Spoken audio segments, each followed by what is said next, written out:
આપણા આણંદમાં એક હરિભક્ત હતા શંભુભાઈ, હમણાં જ ધામમાં ગયા. સ્વામી આપણે શંભુ આણંદ હમણાં અમેરિકા ધામમાં ગયા થોડાક મહિના પહેલા જ. હવે નાનભાઈ આપણે દૂધ ડેરીનું આ ફેમિલી, એમના દીકરા. તો એ શંભુભાઈએ એમને એક આણંદ પાસે એક મોટી જમીન વેચી. હવે આ પ્રસંગ છે 2013 સાલનો, 14 સાલનો. એક મોટી જમીન એમને વેચી, ખૂબ સારો ભાવ આવ્યો. અને પોતે જમીનનું લેવડ દેવડ વેચદેટ કરતા, કોઈ દાડો બિલ્ડિંગ નતા કરતા. બિલ્ડર નહીં, બિલ્ડર બનાવે નહીં, જમીન લે, રો લે, થોડી વાર રાખે ને પછી વેચી દે. બહુ સારા ભાવે જમીન વેચાણી, કારણ કે ત્યાંથી એક મોટો રોડ નીકળ્યો. એટલે એમણે ધર્મચરણ સ્વામીને ફોન કર્યો શંભુભાઈએ કે મારે એક જમીન વેચાણી છે અને આટલી રકમ આવી છે, તમે બાપાને પૂછી લો. 10 તો હું મંદિરમાં આપી જ દેવાનો છું સેવામાં. 10 પણ બહુ મોટી ફિગર હતી. અને બાપાને પૂછો કે અત્યારે બાપા વિચરણ નથી કરી શકતા, તો ઘણી બધી કદાચ સેવા ઓછી વધતી આવતી હશે, તો સ્વામીને ક્યાંક મોકલવી હોય સેવા, બીજી સેવાની જરૂર હોય, અને આખી રકમ જોતી હોય બાપાને, તો હું આખી રકમ આપી દઉં. એવું એમણે ધર્મચરણ સ્વામી દ્વારા કેવડાવ્યું. એટલે ધર્મચરણ સ્વામી બાપાને પૂછ્યું, અને બાપા તો તે વખતે માનછડી હાથમાં પકડી રાખે. 2014માં આમ નીચું જોવે ને ઊંચું જોવે નહીં. ઘણી વખત તો મોઢામાંથી અહીંથી લાળ પડતી હતી. હા, સેવક સંત આમ મોઢું આડું રાખીને આમ લૂછી લે. એટલે એટલું બધું સ્વામી આમ અશક્તિ બતાવી હતી, એટલી બધી આમ પરાધીનતા દેખાડી હતી. એ 4 વર્ષ જબર ચરિત્ર કર્યા. મૂળ હેતુ એટલો હતો કે આપણામાંથી એમને ધીમે ધીમે ડિટેચ થવું જોઈએ. એક સાથે જો ડિટેચ થઈ જાય ને તો આપણે બધાને બહુ જ અઘરું પડે એવું હતું. કારણ કે આપણે બધા એટલા બધા એમની સાથે હેતપ્રીતથી જોડાયેલા, એમને આપણને એટલું હેતપ્રીત કરીને આમ છાતી સરસા ચાપી રાખેલા. એટલે એમને ખબર હતી કે હું અચાનક દેહ મૂકી દઈશ ને તો સત્સંગમાં બહુ બધાને આઘાત લાગશે, એમને ખબર હતી. એટલે ધીમે ધીમે આપણી વચ્ચેથી એ વિડ્રો થતા હતા. બહુ છેલ્લા 4 વર્ષ પ્રમુખ સ્વામી મહારાજ બહુ પ્લાનિંગ સાથે રહ્યા. હા, એ બધા ચરિત્ર જ કરતા હતા. આમ હાથ ઊંચો ના થાય, આમ માંડ અહીં સુધી આમ પહોંચે એવું કરતા હતા. પછી વિવેક સાગર સ્વામીને એક વખત અમે સંતોએ પૂછ્યું, મેં કહ્યું સ્વામી આટલું બધું આમ થાય છે, આમ અહીં સુધી આમ ચડ કરવી હોય તો આમ ચડ ના કરી શકે, અહીં સુધી આંગળી પહોંચે ને આમ થાય. પછી સેવક સંતે પાછી ચડ કરી આપવી પડે. વિવેક સાગર સ્વામી આમ સાજી બોલ્યા. એટલે બધાને આપણે મનમાં હતું કે ચરિત્ર જ છે, પણ આપણે એમ થાય કે આમ ખાલી ચડ કરવામાં આટલું બધું શું કામ એમને તકલીફ પડતી હશે? આમ એટલું તો મોટી ઉંમર આપણે બીજા જોયા છે લોકો 90-95 વર્ષ ચડ તો કરી શકે આમ મોઢે આવ્યું હોય તો, પણ આ તો ભારે ચરિત્ર કરતા હતા. વિવેક સાગર સ્વામી પછી અમને એક પ્રસંગ કીધો કે મેં એકવાર અમદાવાદમાં 2013 સાલમાં આમ ચડ કર્યું તો આમ આંગળી ઊંચી કરે. પછી એક વખત કે જમવા બેઠા હતા ને ત્યારે આમ જમવામાં આમ સરખી રીતે પકડે નહીં, આમ પકડે નહીં હાથમાં, આમ મોઢે સુધી લઈ ના જાય. પછી આમ મૂકી દીધું. પછી આમ સાહજિક બેઠા હતા. પછી વિવેક સાગર સ્વામી કે મેં બાપાને પૂછ્યું કે આમ તમને અહીંયા માથામાં છે અહીંયા ચડ આવે તો જો હું આમ ચડ કરી શકું છું તમે કરી શકો? તો સ્વામી કે હા, એમ કહીને આમ ચડ કરી. આમ ચડ કરીને ખબર પડી ઓહ આ તો આપણા ચરિત્રથી વિરુદ્ધનો કાર્યક્રમ થઈ ગયો. પાછો હાથ નીચે મૂકી દીધો. એટલે હી કુડ ડુ એવરીથિંગ, બધું જ કરી શકતા હતા. એ ટાઈમે ઝલક મળી જતી હતી. જે મહારાજે પાંચાળાના 4થા વત્તામાં કીધું કે ભગવાનને સંત કોક વખત ઉતાવળા થઈ જાય ને તો એનું ઐશ્વર્ય છતું થઈ જાય, દેખાઈ જાય. એટલે આ તો એક ચરિત્રની વાત છે. હવે આવો પ્રસંગ ત્યાં થયેલો. એટલે આપણે વાત કરતા હતા હા શંભુભાઈની. તે શંભુભાઈએ બાપાને પૂછાવડાવ્યું. એ ધર્મચરણ સ્વામી કીધું બાપા આપણો શંભુ. તો સ્વામી કે બાપા આપણો શંભુ આણંદ, શંભુ રાવજીભાઈ, નારાયણભાઈ દૂધ ડેરી, આવું બોલે કે બાપા એને આટલી સેવાની વાત કરી છે, એની જમીન વેચાણી આટલી વાત કરી છે, શું કરવું? એને પૂછાયું છે. 10 આપી દે છે, પછી બીજું કઈ કરવું છે? એટલે સ્વામી આમ ઈશારો કર્યો, આમ 2, એટલે કે એટલી રકમ મોકલી આપે એમ. 2 એટલે પછી પાછળ મેક્સિમમ 0 આપણે જે સમજીએ છીએ સમજવાના. હા, તે ધર્મચરણ સ્વામી કે ક્યાં મોકલે? સ્વામી કે માંડ બોલે અમદાવાદ. પછી ધર્મચરણ સ્વામી શંભુભાઈને ફોન કરીને કહ્યું કે બાપા જોડે વાત કરી છે, 10 ધર્મ તો તમે આપ્યો છે એ બરાબર છે, બીજી આટલી રકમ તમે અમદાવાદ મોકલી આપજો અને ઈશ્વરચરણ સ્વામી સાથે વાત કરી લેજો, બાપાએ આવી આજ્ઞા કરી છે એવું ધર્મચરણ સ્વામી શંભુભાઈને ફોન કર્યો. શંભુભાઈ કે સ્વામી બહુ સારું, બસ મને નિરાશ થઈ ગઈ, બાપાની આજ્ઞા આવી ગઈ. કારણ કે આ બધા હરિભક્તો બહુ નાનપણથી બહુ નિષ્ઠાથી બાપા સાથે જોડાયેલા, અતિ નિષ્ઠાવાન કુટુંબ. હવે આ પ્રસંગ પૂરો થઈ ગયો. 15 દિવસ પછી મહંત સ્વામી મહારાજ બોચાસણ આવ્યા અને પૂનમ આવી. એટલે શંભુને બધા આણંદના હરિભક્તોને વર્ષોથી નિયમ કે પૂનમ બોચાસણ ભરવા જાય. એટલે બોચાસણ ગયા, ત્યાં મહંત સ્વામી મહારાજને મળ્યા. મહંત સ્વામી મહારાજને એમને વાત કરી. એમને આખો પ્રસંગ કેવો હતો મહંત સ્વામી મહારાજ. મહંત સાહેબ મને કહ્યું, સ્વામી મારે એક જમીન વેચાણી અને ખૂબ સારી રકમ આવી છે, ધાર્યા કરતા બહારની રકમ આવી છે. એટલે પછી મેં આવી રીતે દશાંશ ધર્માદો કાઢ્યો. આટલું બોલ્યા ને ત્યાં મોહન સ્વામી મારા સામેથી શંભુભાઈને કે 2 અમદાવાદ મોકલી આપજો. તો કે સ્વામી મને પ્રમુખ સ્વામી મહારાજે આ કહ્યું, આ જ રકમ કહી, આટલી જ કહીને અમદાવાદ મોકલવાનું કહ્યું. મોહન સ્વામી મહારાજ કે એટલે જ અમે કહીએ છીએ. જે પ્રમુખ સ્વામી મહારાજ જે રકમ બોલ્યા ને એ જ રકમ એક્ઝેક્ટ મોહન સ્વામી મહારાજ બોલ્યા. શંભુભાઈએ આ પ્રસંગ બાપા ધામમાં ગયા પછી રવિવારની સભામાં આણંદમાં હરિભક્તોને કહ્યું. એ પ્રસંગે અમે હાજર હતા અને શંભુભાઈએ રડતા રડતા પ્રસંગ કહ્યો કે એ વખતે મને આમ પ્રતીતિ આવી ગઈ કે બાપાએ પત્ર લખ્યો છે ને એ બરોબર છે. આ મહંત સ્વામી મહારાજ છે ને એ પ્રમુખ સ્વામી મહારાજનું જ સ્વરૂપ છે. કે જેવું મને પ્રમુખ સ્વામી કીધું એવું જ મહંત સ્વામી કીધું.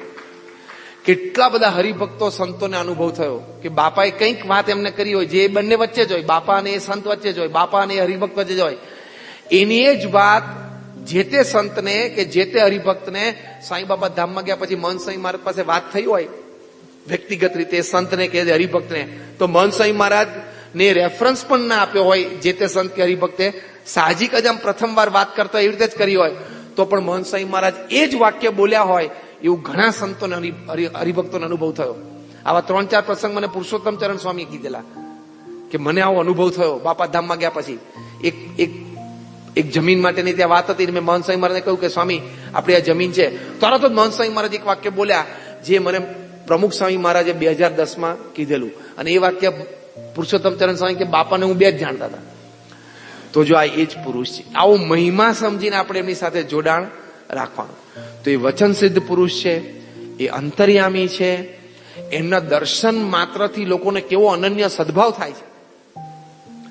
ત્યાં સુરતમાં 2016માં જે પ્રમુખ સ્વામી મહારાજનો 96મો જન્મજયંતિ ઉત્સવ ઉજવાયો અને બધા સંયોજન સમિતિના બધા સંતો એવી ધારણા કરેલી મિટિંગમાં કે 30 થી 50,000 ની વચ્ચે સંખ્યા રોજ રહેશે.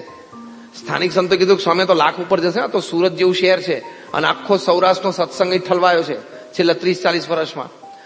છતાં બધાની ગણતરી હતી પણ બધાની ગણતરીથી પર 1 લાખ, 1.5 લાખ, 2 લાખ માણસ. અને તમે જન્મજયંતિના એટલે 10 દિવસના ફોટોગ્રાફ જો ને એમાં અમુક ડ્રોન થી ટોપ વ્યૂ થી ફોટોગ્રાફ લીધેલા ને, આમ આપણે જો બોલ ઉપરથી નાખ્યો હોય ને તો જમીન ઉપર બોલ પડે જ નહીં, બધાના માથા ઉપર ટપ્પી પડ્યા કરે. એ 10 દિવસમાં એ ઓબ્ઝર્વેશન પૂજ્ય આનંદ સ્વરૂપ સ્વામીએ બહુ જ સરસ ઓબ્ઝર્વેશનથી એમના પ્રવચનમાં વાત કરી કે 10 દિવસમાં આટલા બધો માનવ મહેરામણ સુરતમાં. પ્રમુખ સ્વામી મહારાજની જન્મજયંતિ, પણ પ્રમુખ સ્વામી મહારાજ તો પ્રત્યક્ષ પૃથ્વી ઉપર સદે વખતે હતા જ નહીં. પ્રમુખ સ્વામી મહારાજ તો 2016માં ઓગસ્ટમાં ધામમાં ગયા અને એના 4 મહિના પછીની વાત. પણ કે આટલા બધા લોકો અને પાછું મહંત સ્વામી મહારાજ પ્રત્યેના દર્શન, ગાડી મહંત સ્વામી મહારાજની નીકળે નગરમાંથી તો જે રીતે સત્સંગી નાના મોટા ભાઈ ગુણભાવી પ્રમુખ સ્વામી મહારાજના દર્શન માટે આમ તલ પાપડ થાય ને આમ જોયા કરે ને એમ મહંત સ્વામી મહારાજના દર્શન માટે તલ પાપડ થાય. આનંદ સ્વરૂપ સ્વામી કે આપણે બધા જોયું.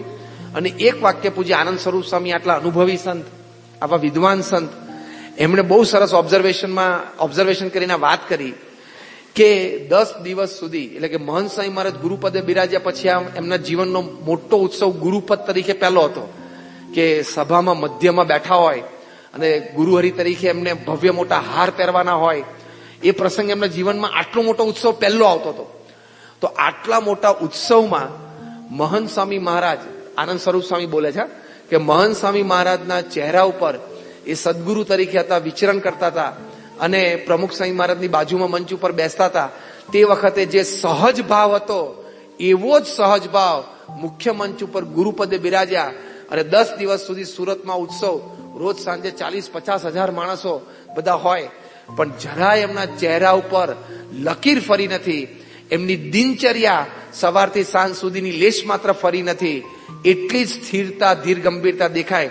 આનંદ સ્વરૂપ સ્વામી કહે કે 10 દિવસના મહંત સ્વામી મહારાજના વર્તણૂક અને દિનચર્યા પરથી આપણને પ્રતીતિ આવે કે આ ગુણાતીત સત્પુરુષ છે. તો જો બધાને પ્રતીતિ આવે છે, કોઈને દર્શનથી, કોઈને વાતોથી, કોઈને એમના જીવનના પ્રસંગો પરથી, આવી સાહજિકતાથી એ બધાને પ્રતીતિ આવે છે, ત્યારે આપણે સમજવાનું કે ગુણાતીત સત્પુરુષની પરંપરા પૃથ્વી ઉપર હંમેશા ચાલુ છે. તો આવી રીતે આવા દર્શનથી ત્યાં એક સુરેન્દ્રભાઈ જૈન ત્યાં સુરતમાં એમનું પેરિસ કલેક્શન રેડીમેડ ગાર્મેન્ટ્સ બનાવે છે અને દક્ષિણ ગુજરાતમાં બધા 9 જેટલા એમના શોરૂમ છે. હવે અમદાવાદ, રાજકોટ, બરોડા બધે ખોલશે. બહુ જૈન અગ્રણી છે, ચુસ્ત જૈન છે. સુરતમાં અને દક્ષિણ ગુજરાતમાં 3-4 મોટી જૈન સંસ્થાઓ પોતે ટ્રસ્ટી છે. એ સુરેન્દ્રભાઈ જૈન આપણા મહેમાન તરીકે આપણા આમંત્રણને માન આપીને પધારેલા એક પ્રતિષ્ઠિત વ્યક્તિ તરીકે, મહાનુભાવ તરીકે. એ દિવસે સુરતમાં આ ઉત્સવ દરમિયાન એમને મંચ ઉપર જઈને મહંત સ્વામી મહારાજને હારતોરામણ કરવાના હતા. એ પણ એમને કર્યા. પાછા સભામાં આવીને બેઠા. સભા પૂરી થઈ પછી ત્યાં રિસેપ્શન PR વિભાગમાં આવીને બેઠા. પાછા બધા એમ શરબત ને થોડું લીધું, ફ્રેશ થયા. પછી અમે બધા સંતો ત્યાં બેઠા હતા. સુરેન્દ્રભાઈ જઈને સામેથી વાત કાઢી. એ કે સ્વામી, હું પ્રમુખ સ્વામી મહારાજને 3 વખત મળ્યો છું અને મેં પ્રમુખ સ્વામી મહારાજને એક વખત મંચ ઉપર જઈને હાર પણ પહેરાવેલો છે ઘણા વર્ષો પહેલા. ત્યારે મેં પ્રમુખ સ્વામી મહારાજની આંખો નજીકથી જોયેલી. એમની આંખોમાં જે નિર્મત્સરતા હતી, એમની આંખોમાં જે દયા અને કરુણાનો ભાવ હતો ને, એ મેં ક્યારેય કોઈ સંતની આંખમાં જોયો નથી. જ્યારે અમારા જૈનના સંતો અમને મળે, અમારા મહાગચ્છાધિપતિ, મોટા મોટા સંતો એટલે સદગુરુ કહેવાય, એ ગચ્છાધિપતિ બધા સંતો મળે ત્યારે હું એમને પણ કહું કે તમારે સંતની આંખ જોવી હોય ને તો તમારે પ્રમુખ સ્વામીની આંખ જોવાની. આ સુરેન્દ્રભાઈ જૈન બહુ બુદ્ધિશાળી માણસ છે.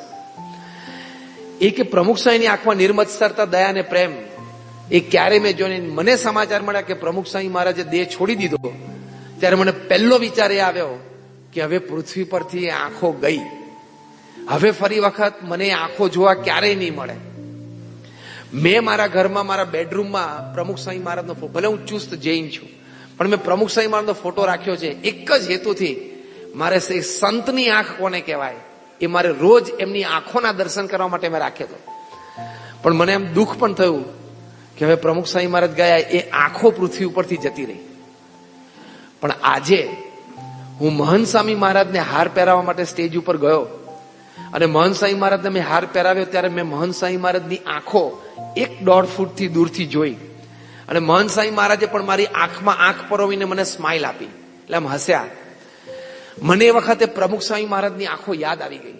કેમ કે જેવું પ્રમુખ સ્વામી મહારાજની આંખોમાં મેં જોયેલું નિર્મત્સરતા, દયા અને પ્રેમ, એવા ને એવા જ નિર્દોષ આંખો, એવી ને એવી જ નિર્દોષ આંખો અને એવા ને એવા નિર્મત્સરપણા, દયા અને પ્રેમના ભાવો મેં મહંત સ્વામી મહારાજની આંખોમાં જોયા.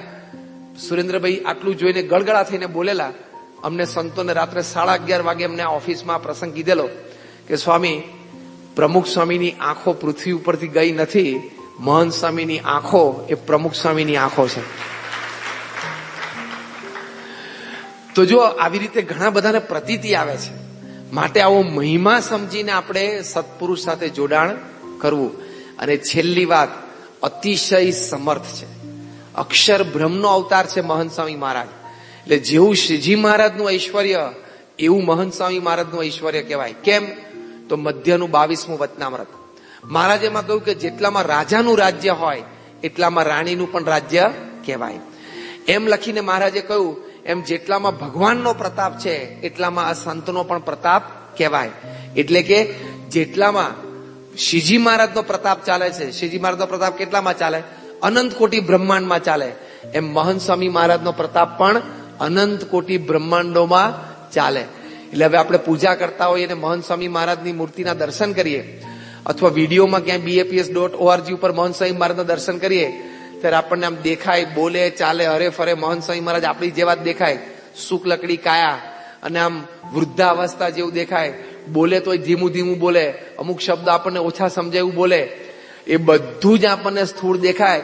પણ મહિમા એ સમજવાનો કે અનંત કોટી બ્રહ્માંડની ઉત્પત્તિ, સ્થિતિ અને પ્રલય શ્રીજી મહારાજની દ્રષ્ટિથી કરનાર અક્ષર બ્રહ્મ આ મહંત સ્વામી મહારાજ મારી સામે બિરાજમાન છે. એવું મહિમા રોજ વિચાર કરો. અને રોજ પથારીમાં બેઠા થઈએ ત્યારે આપણે શું કામ એવું માનવું કે હું પથારીમાં બેઠો છું? હું મારા ગુરુહરિ મહંત સ્વામી મહારાજના ખોળામાં જ બેઠો છું.